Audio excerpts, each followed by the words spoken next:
Fazla öne gelmesinler ya.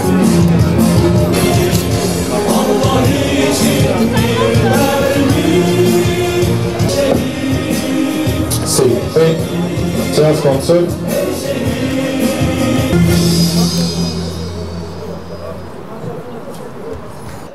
Kahrolsun Siyonist işgalci çete.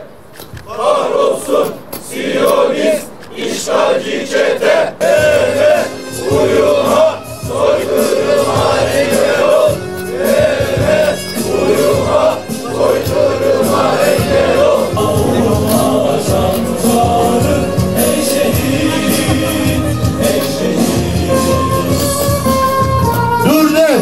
Dur de! Soykırıma dur de!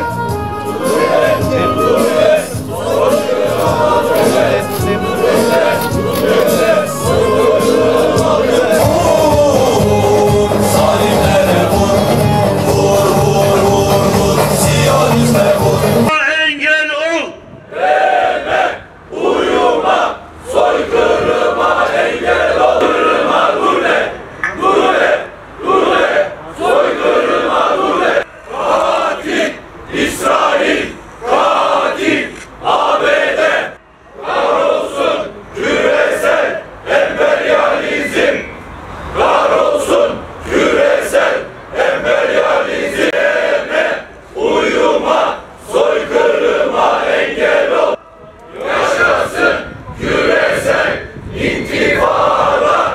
Ankara'dan Gazze'ye direnişe bin selam. 1 Mayıs öncesi emekçilerin durumuna dikkat çekmek. Gazze'deki emekçiler 1 Mayıs'a soykırım altında gidiyorlar. Can güvenlikleri yok. Dolayısıyla insanların orada soykırım altında girdiği bir süreçte insani sorumluluğumuzu yerine getirmek adına bugün burada Birleşmiş Milletler Ankara'da temsilcilik önünde basın açıklaması için bir aradayız.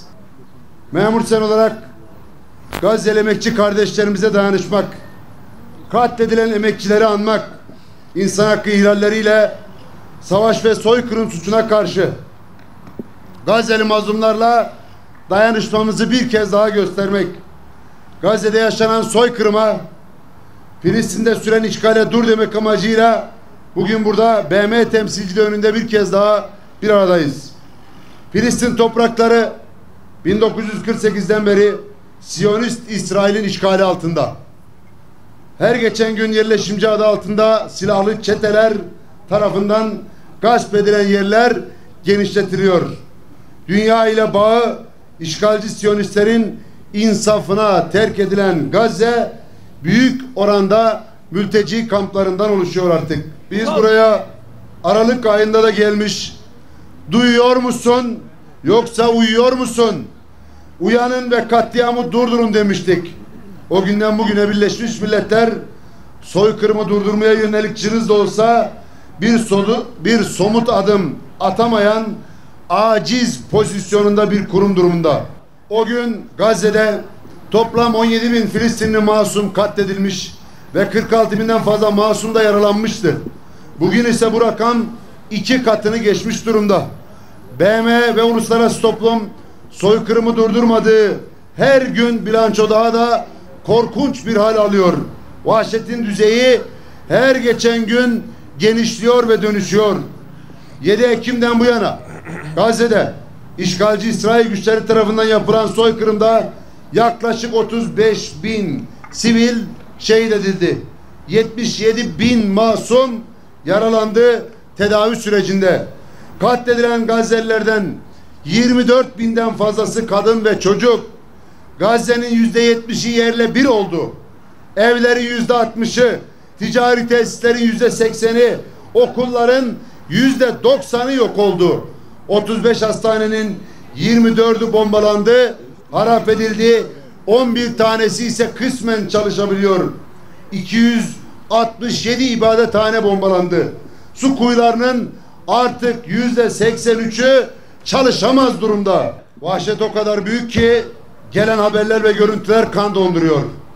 İnsanların canlı canlı toprağa gömüldüğü, buldozerlerle bedenlerinin paramparça edildiği, gözaltında işkencelerle katledildiği görüntüleri görüyoruz. Enkazların altında kalanların çıkarılmasına, katledilen cenazelerin alınmasına dahi izin verilmiyor. Savaş suçu sayılan fosfor bombaları kullanılıyor. Sivil yerleri hedef alıyorlar. Hastaneleri, ambulansları, sağlık görevlerini, yardım görevlerini, su kuyularını, jeneratörleri, basını, otelleri, okulları, eğitimcileri, siyasileri, herkesi, her şeyi toptan hedef alıyor Siyonist işgal çetesi. Bizzat BM'nin gözetiminde olan mekanlar vuruluyor. Yardım için toplananları bir araya gelmiş, yardım için bir araya gelen kalabalıklar katlediliyor. Pazar yerleri bombalanıyor. Sivil altyapı tamamen yok ediliyor. İnsani yardımlar da engelleniyor. Elektrik, su, gıda girişine yeteri kadar izin verilmiyor. Kitlesel katliamlar gerçekleştirirken bir yandan da kıtlık ve açlıkla sağlığa erişimi engelleyerek, yaralıların tedavisine izin vermeyerek kitlesel ölümler hedefleniyor. Ve bunların hiçbirini gizlemiyor. Bütün dünya bunları canlı canlı izliyor. Soykırım, savaş suçu bu anlamda devam ediyor.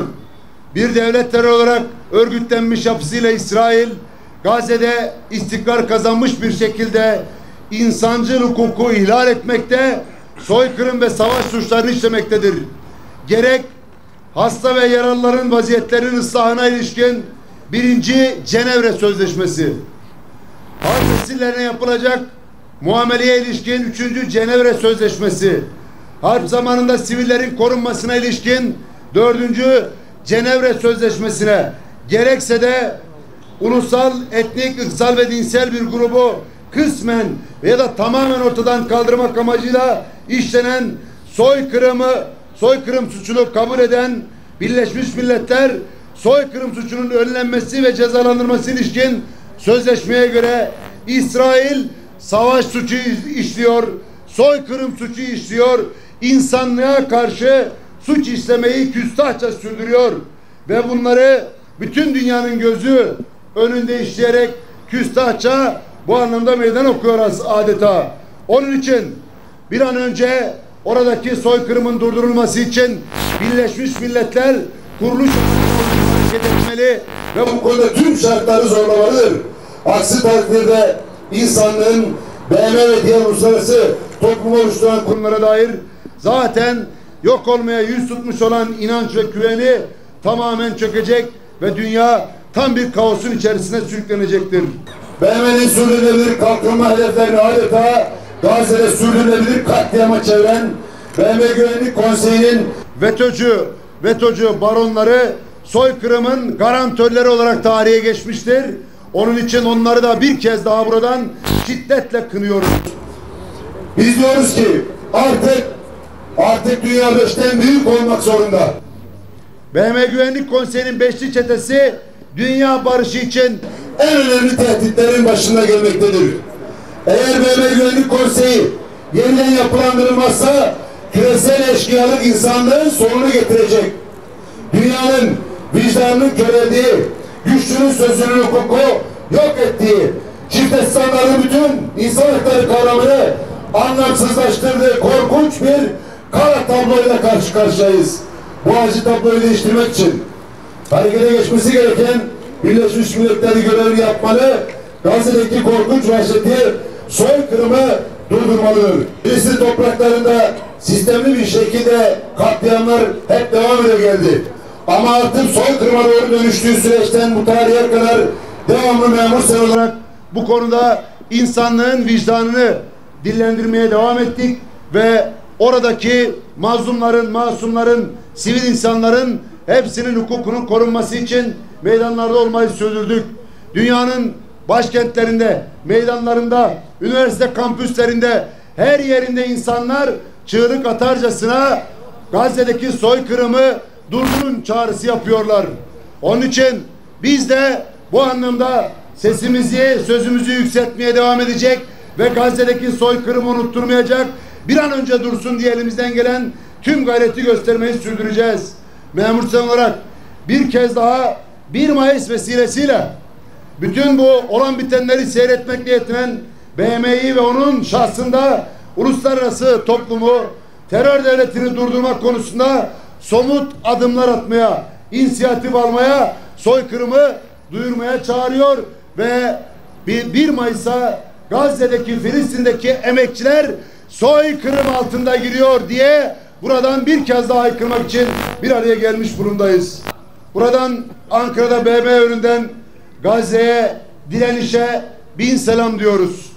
Kahrolsun Siyonist İsrail, kahrolsun Amerikan emperyalizmi, kahrolsun işbirlikçi soykırım ittifakı, kahrolsun küresel çete diyoruz. Yaşasın özgür Filistin, yaşasın Gazze'deki insani direniş, yaşasın küresel intifada diyoruz. Ankara'dan Gazze'ye direnişe 1000 selam. Şimdi Filistinli sendikacı arkadaşımız, oradan gelen Sendika Genel Başkan Yardımcısı Fevzi Ahmet arkadaşımıza mikrofonu veriyorum. Dolayısıyla ona duygularını paylaşacak. Rahmanirrahim. Ve salatu ve selamu ala seyyidina Muhammed ve ala alihi ve ashabihi ecmaîn. السيد رئيس الاتحاد العام لنقابات موظفي القطاع العام بالجمهورية التركية العظيمة سعادة علي يلتشين المحترم، الحضور الكريم، فلسطين تقرئكم السلام من غزتها المنكوبة وقدسها الجريحة وضفتها المستباحة. جئتكم من بلد العمال لأن غالبية شعبنا الفلسطيني العظيم هي من العمال.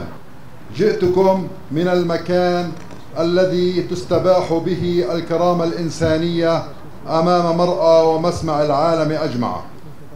جئتكم من الطرقات المصطنعة من الاحتلال الذي يتربص الموت بها لعمالنا كل يوم وكل ساعة وهم يسعون لتحصيل لقمة العيش لأسرهم عبر قناصة المحتل الإسرائيلي الغاشم، ليعودوا جزءا منهم محملا على الأكتاف قتيلا وجزء آخر شهيدا من أجل لقمة العيش.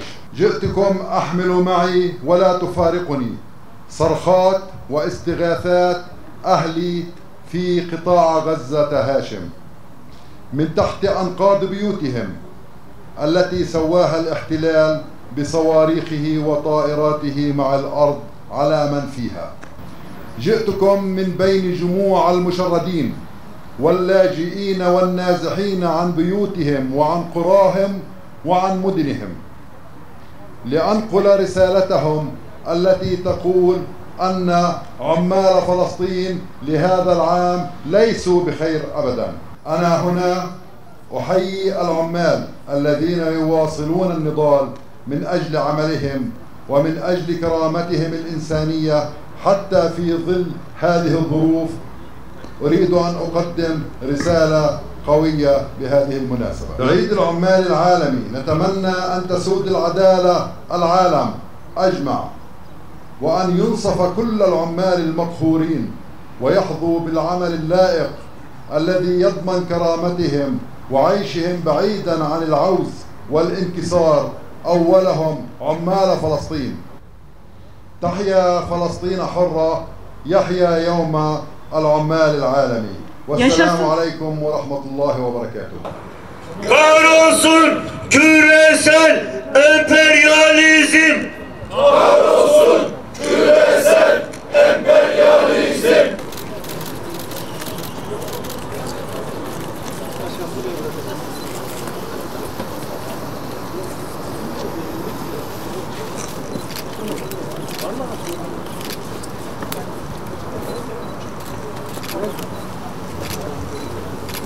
bütün emekçi arkadaşlarımla beraber bir kez daha haykırıyoruz. Ve diyoruz ki insanlık onuru Siyonizmi yenecek, dünyanın bütün meydanlarında insanlık onurunu ayakta tutmaya çalışan dili, dini, milleti, meşrebi, mezhebi, ırkı farklı olan ama hepsini insanlık ortak paydasında oradaki soykırımı durdurun diye meydanları dolduran insanların bu anlamda çığlıkları duyulmalı ve bir an önce soykırım son bulmalı diyoruz. İnsanlık onuru Siyonizmi yenecek. İnsanlık onuru Siyonizmi yenecek. Değerli vatan mensupları, kıymetli katılımcılar,